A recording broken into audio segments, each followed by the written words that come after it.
Hello everyone, how are you doing? This video today is very serious. Serious business for those of you who are accredited by ANSI and hold an AS9100 certificate that was shoved down your throat by Boeing. Since 2002, Boeing implemented that on the supplier bulletin, and there you are. Didn't check into it. You had your registrar strong-arming you. Oh, if you don't get this, you're never going to get into Boeing as a supplier. We've heard that story. We've heard also, I have to pay to play, Daryl. I have to buy the ticket for the game. Isn't that nice?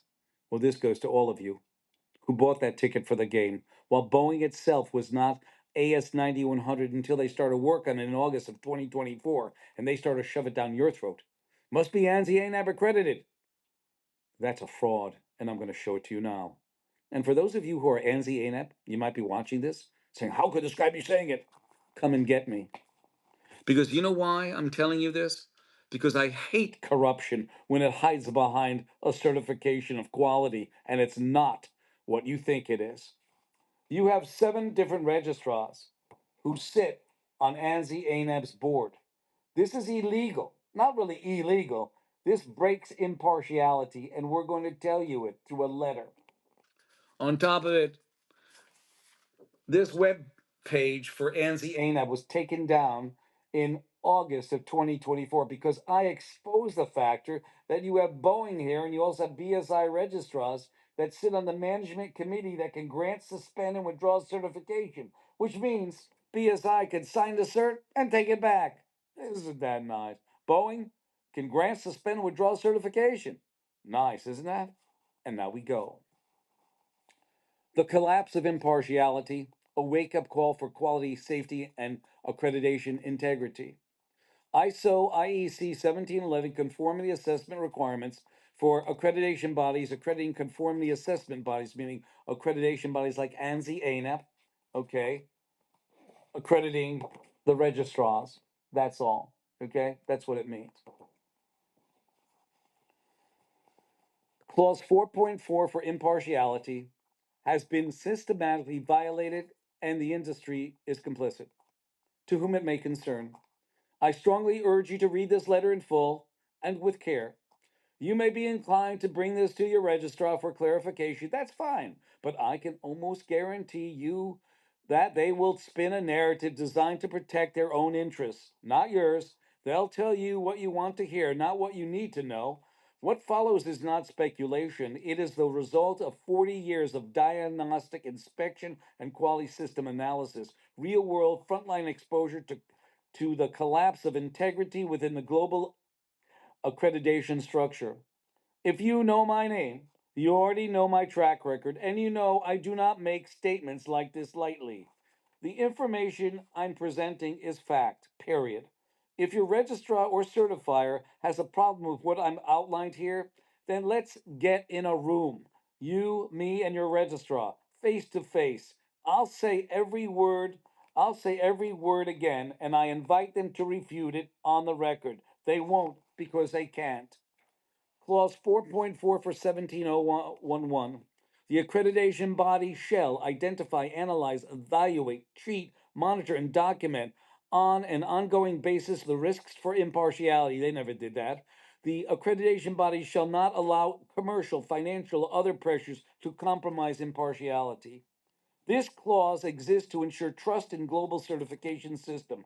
But right now, that trust is a mirage. Here's what's really happening. Certifiers like DQS, TUV Ryland, TUVSUD, Intertech, BSI, NSF, NQA aren't just accredited by ANSI ANAP, they help govern ANSI ANAP. They sit on its boards. They vote on oversight policy. They shape the very rules they're supposed to be held accountable by. Regulator and regulated merged into one. That's not impartiality. That's built in conflict of interest that obliterates the clause of 4.4. It gets worse. Major certificate users like Boeing, NIST, and DHS also serve as board members, stakeholders, rule setters within ANSI, ANAP, and so many other federal agencies that do this. So the same companies being independently certified are actively influencing, funding, and governing the organizations that accredit their certifiers. This is an oversight. This is self certification with a logo. And the logo, the ANSI ANAB mark, gets stamped on certificates, marketing materials, as it represents itself as third-party assurance. But the system behind it has no third party, no firewall, no independence, and no impartiality. That's not a technical failure, that's a systematic fraud by design. Here are just 10 examples that prove the collapse of 4.4 is not hypothetical, it's operational. TUV Rhineland sits on governance bodies of the same organizations they accredit. Boeing forces AS9100 certification on suppliers for 22 years without holding one itself for their commercial airlines division. This obtains it via a body it governs. Intertech, certifier, and accreditor under the same umbrella. Federal agencies, DHS and NIST, both clients and government partners. Federal agencies again. AS 9100 for Boeing, a 22-year delay, now granted under Boeing's own oversight system. Isn't that nice? They're working on it since August of 2024. DQS Registrar, an ANSI ANAB board member. BSI, US accredited while co governing the global system that accredits it. TUVSUD, oversight and issuer in one. NSF International, NSF International sets standards it is then accredited to enforce. NQA Global Certifier and U.S. Accreditation Governor. Each example is a direct violation of Clause 4.4 for impartiality, showing that impartiality is not just compromised, is structurally impossible under the current model that these people have. Now, after I'm exposing it, they'll probably, oh, we gotta do this quick. They can't do it quick. It's already been documented on video. Sorry. Let me be very clear. Every certificate issued under this framework is tainted, invalid, non compliant, and the worst, dangerous. For Boeing, for federal agencies, for your business who fell into the hoodwinked henchmen of these registrars who said, if you don't get accredited by NCANAB, you're not going to be able to do business with Boeing. You've got to do it.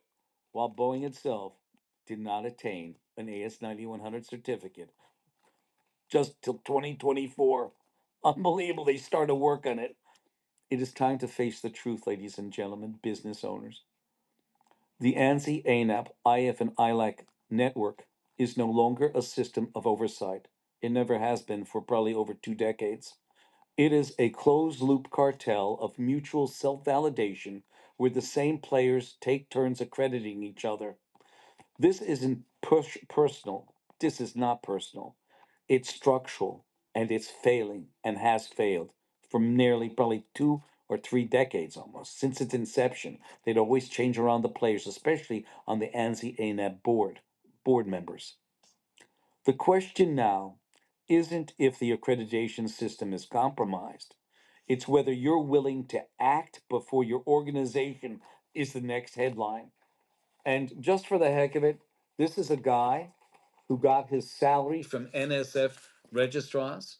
As you see, NSF is up here, right there. They're one of the seven. You know the Magnificent Seven? This is what it is, the Magnificent Seven. Nice.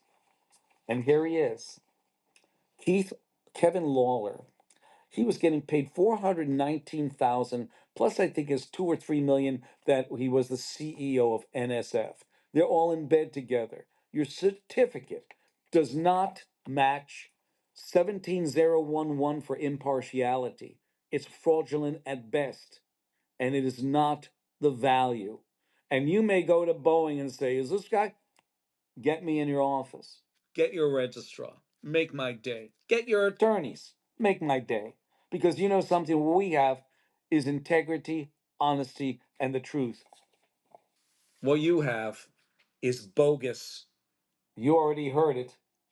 I didn't write it. It came just like that. It came from my team.